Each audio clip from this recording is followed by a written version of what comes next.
folks, I'm Bob Schrupp, physical therapist. Brad Heineck, physical Together therapist. we are the most famous physical therapists on the internet. In our opinion, of course, Bob. Again, as part of our self-improvement series, trying to make ourselves better as we go along through our long lives, we're going to talk about the one trait every genius possesses. And what I like about this is you can also add it to your life to become more genius-like. Right, exactly. And, you know, it's nothing, I don't think it's going to be a big surprise, but it's something that's not always easy to do. No, it's not easy to do at all. But before, we're going to keep people hanging a little yeah. bit here. Yeah. If you are new to our channel, please take a second to subscribe to us. We provide videos on how to stay healthy, fit, pain-free, and we upload every day.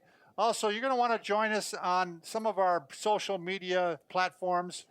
We just started on Instagram. We've got some cool pictures coming up here, cool pics, as they might say. But it's got to be official Bob and Brad. Official Bob and Brad, yep. And we also have on Facebook, we're going to be doing a giveaway when we hit 1 million subscribers, which is coming up. January of 2009 or 2019, we think. I would say that unless things slow down dramatically. Or we get a spike and we hit it before the new year. Yeah, it could be happen too. Go. All right, so we can put that down. Oh, yes. All right, moving back to the topic at hand, Brad.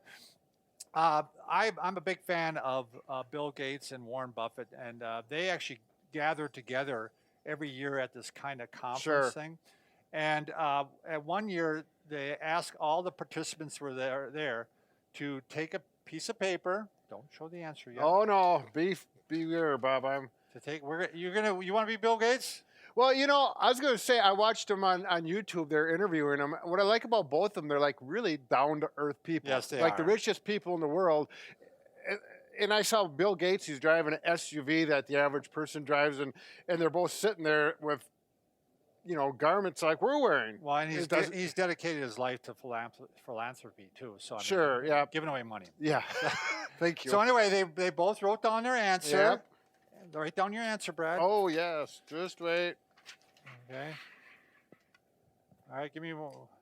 Oh, you want a writing apparatus. Okay. And the answer was, well, come on, man. People are watching. I like to underline it, Bob. Emphasis. I'm focusing. All right. There we go. And that's the answer, isn't it?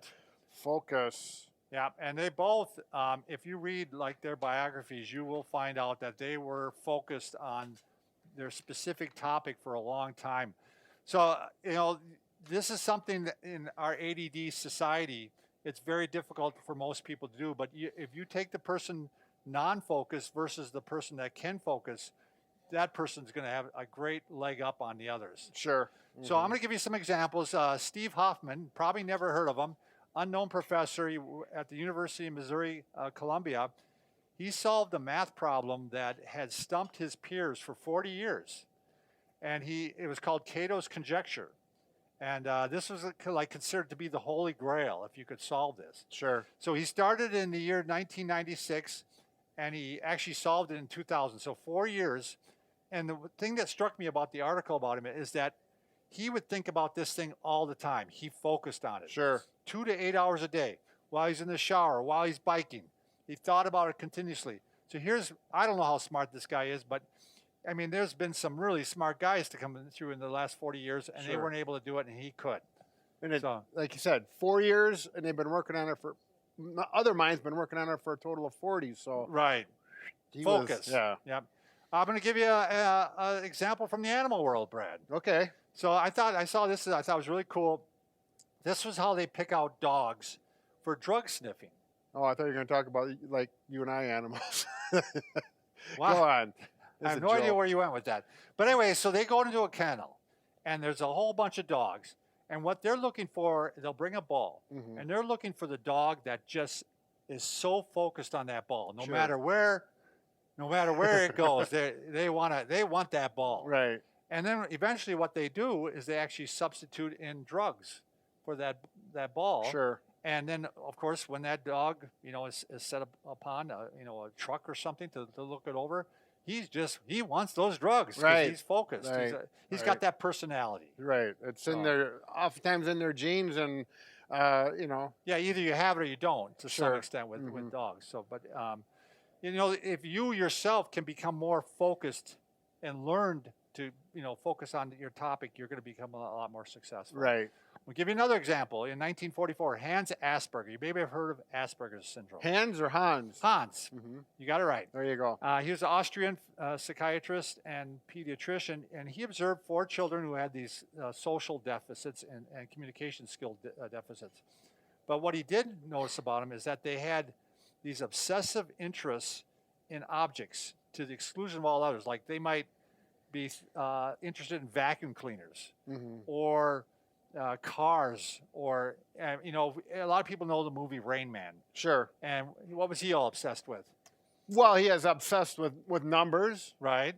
He is obsessed with Kmart. Right. He is obsessed with there was a Judge Wapner. Judge Wapner. That's and right. Wheel of Fortune, I think, too. So, and according to the movie, kind of he was focused on those areas to the exclusion of everything else. Sure. What I found interesting about this is, though, they considered he'd call these kids little professors, because again, they became so focused on one area, they actually became very talented in that area.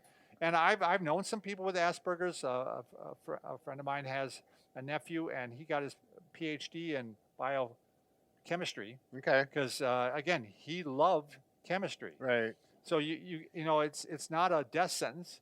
I mean, with Asperger's syndrome. In fact, they thought for a while some of the great minds, like even Einstein, might have had Asperger's. But sure.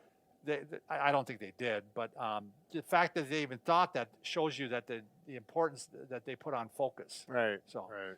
All right, last example. Got to give you a sports example. Okay. Brad, right? So maybe many of you older people may have heard of Pete Maravich, Pistol Pete. So he was one of the greatest scoring guards in history. He averaged at LSU in college 44.2 points a game. I mean, that's almost unbelievable. And there was no three-point shot at that time. Yes, that would it'd probably bring it up at around 60 points. Well, yeah, who knows? I mean, I don't know how much of a long, how much he took behind the arc, but sure.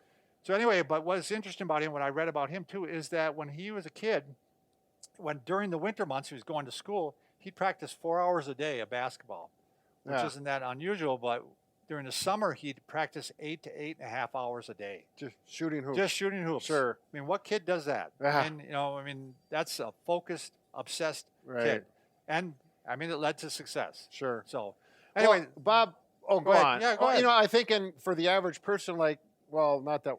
Well, I guess we're average, right? Yeah. Anyways, focus is a good thing, but you have to focus on like 4 or 5 aspects of your life. So you can't you can't just focus on your work and forget about your wife. You can't just focus on your wife and forget about your children.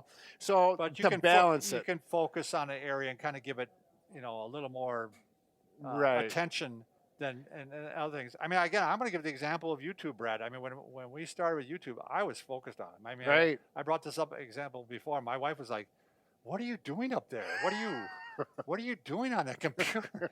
And why are you doing that?" Right. So we're going to take certain parts of the day and we're going to focus on this so that exactly. If you can even take an hour or 2 a day and focus on one thing, you're going to be a success in life. Right. I know. I talked to you about if I can go to the library or somewhere quiet.